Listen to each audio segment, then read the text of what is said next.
I had no idea the British press was so bigoted. This one's wife. She is my role model. Hello, I'm H.G. Tudor. This one's wife likes to see herself as a role model. This is because she has an idea of who she is that has been created by her narcissism. She is unaware that this is a creation. It is a construct. That her narcissism, through character trait acquisition, has taken pieces, fragments, shards from other people, their characteristics, their achievements, and has furnished this construct, which is used to show to the outside world this supposed empowered feminist, strong, independent, intelligent, who is there to stand up for the rights of women, and in particular, young women and girls. This construct has been entirely created by her narcissism.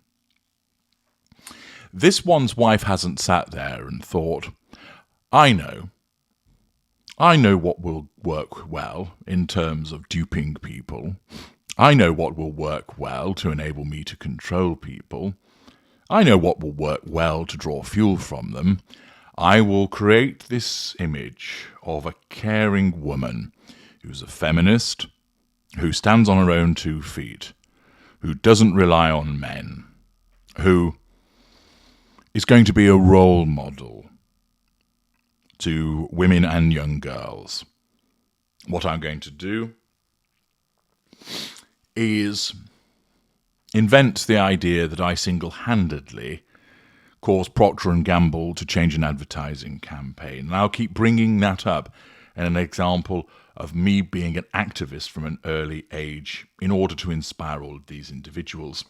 She didn't sit down and create this persona in the way that a writer might sit down and create a character, thinking about the backstory to the individual, their motivations, fleshing it all out. It was done for her subconsciously, and she believes what has been created. Despite there being plenty of evidence to the contrary, that evidence isn't allowed to percolate through her distortion field. Her narcissism acts as a guardian, preventing any evidence that runs contrary to the narrative that it has created from impacting upon her.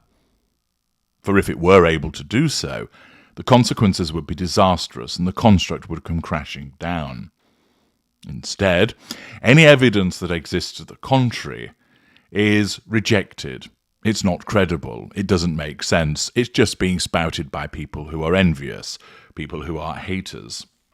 Accordingly, the narcissism both creates this construct and protects it thereafter, for so long as it is supplied with fuel, the glue that keeps that construct together. Then this is what the narcissist portrays to the world. This is what this one's wife believes that she is. The reality is something altogether different. An incapable, incompetent individual that was stunted and arrested at a young age, unable to cope without the mechanism that is the narcissism. Vulnerable. Unable to deal with threats to control without the assistance of the narcissism. That is the reality of who this one's wife is, and every so often, that true self seeks to escape from the prison of the construct, but the narcissism does its best to ensure that the gaps caused by wounding are immediately repaired by the provision of additional fuel, so that the construct remains. And thus, the role model that this one's wife believes herself to be remains intact. She wants to portray herself as this role model, because it enables her subconsciously to control people. She gains fuel by people admiring her for this, and in some instances it leads to residual benefits. Thus, the narcissism has settled upon different facades for her, one of which is that of being a role model.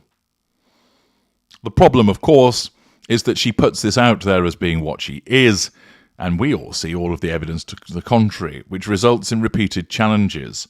And, of course, this leads to her being ridiculed in relation to wanting to be seen as a role model. Titania McGrath writes in The Critic, "Why this one's wife is my role model. I was recently invited to this one's wife's mansion in California for a brainstorming session on how to challenge privilege.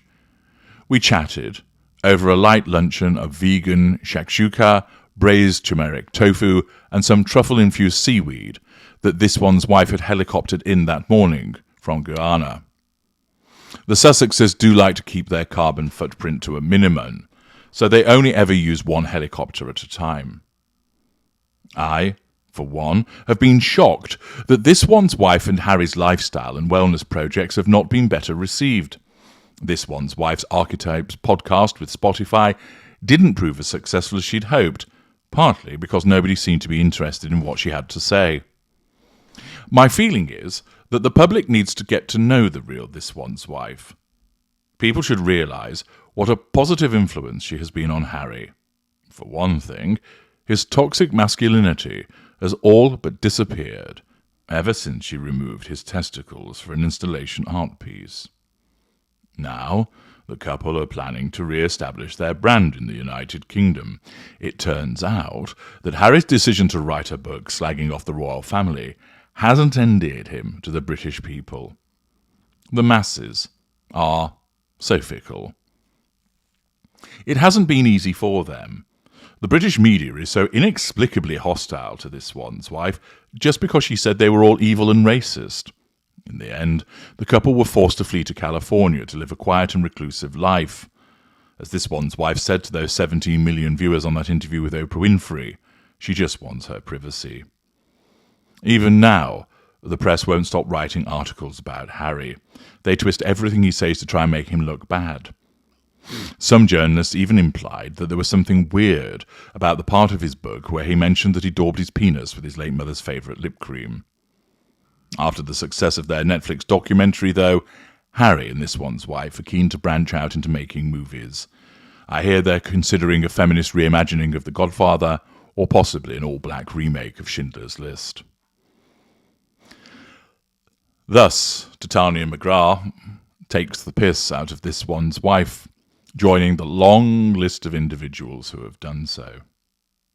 It demonstrates that although this one's wife wants to be a role model, the reality is she's only a role model to those who truly don't understand what she is, those who fail to understand how she behaves, those that fail to see all of the hypocrisy, the lies, the grifting that she engages in. And once again she finds herself subjected to ridicule in an article contained within The Critic. The concept of her being a role model is something that her narcissism has created and something that she believes. She truly believes that she is one. The narcissism prevents her from recognizing the evidence, of which there is a lot, that demonstrates that she's far from being a decent role model. The evidence that shows that she has habitually lied, estranged members of her family, that she has a somewhat shady past with allegations of a hazing incident, eking a living from a consequence of being a yacht girl, and repeatedly, contrary to the suggestion of being a feminist and a strong independent woman, relied upon men time and time again for career advancement, for promotion, and for money. In actual fact, all of the evidence points to this one's wife being not a role model. All of the evidence points to her being one of the people that you should not be considering as a role model, as she embodies the vacuous, celebrity-obsessed individual that so often plagues the feeds of people's information, that she embodies the pursuit of material gain at the expense of any form of integrity, that she rejects service despite proclaiming that service is universal. A walking, talking hypocrite. An individual who actually doesn't like women, but proclaims that she's there to support them. A woman who will say one thing and do another, that has been documented time and time again. Yet her narcissism persists in maintaining that she is a role model, but so many people see through it, including those that continue to ridicule her. Thus the paradox exists. The narcissist completely blind to the way that most of the world sees her, ambling along ensconced behind that distortion field, believing she is a role model, when most other people realise she is far from that very thing. I'm H.G. Tudor. Thank you for listening.